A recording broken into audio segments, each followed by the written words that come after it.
अटा आउ कोबीर आज गोटे न्यू रेसिपी बनैबा। यहाँ छोट पिला माने खाइबा को बहुत भल पाइबे। पिलांको टिफिन बॉक्स रे भी आपको दे परिबा। तेबे चलंतु रेसिपी को स्टार्ट करबा। प्रथमे आमे कोन करबा ना गोटे जागाटे नै जिबा।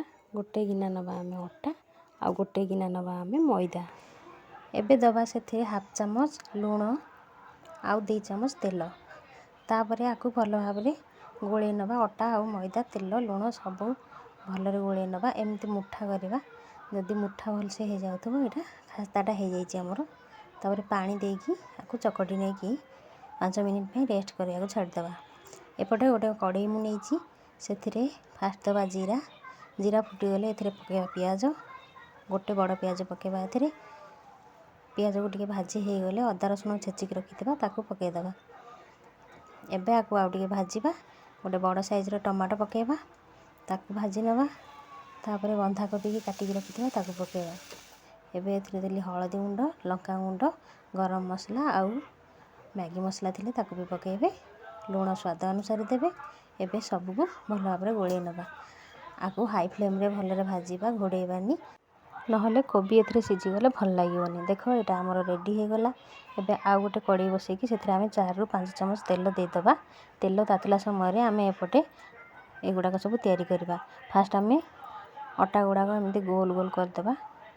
ए साइज रो गुळा करि नेबे। सब तक म एटे गुळा करिकि नै जाइछि। एबे ताको आमे बेलिबा। जेमती रोटी बेलंती आमे सेमिति बेलिबा। म एटे बेलिकि नै जाइछि। एबे से जो कोबी रो भाजी रखिथिले स्टफिंग आमे ताको दबा।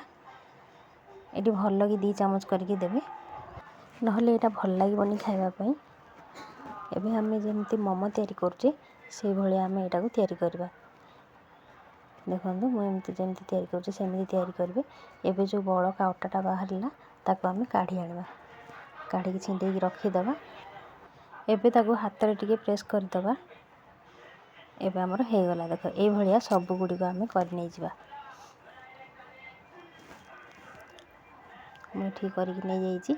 एबे हमर तेल ताती गलानी आमे ताको छाणीबा। एटा अल्प तेल देकी भाजिले भी हबो आ छाणीले भी हबो। मैं अल्प तेल देकी भाजीछि ताको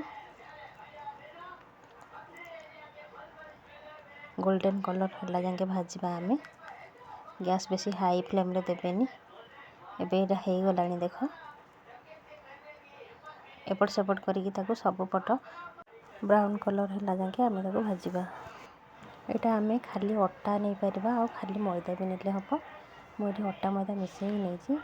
एबे हमर हे गला एटा देखो। एबे ताको आमे काढी नबा। एमिति मु सब गुराक करिकि काढी नेछि। देखंतु केते बढ़िया देखा होछि। ऊपर भी बहुत क्रिस्पी हेछि आ भीतरटा भी पूरा बहुत भरपूर हेकि दिया हेछि। ए रेसिपीटार ना कोन दबा आपण माने कहिबे। रहिली जय जगन्नाथ।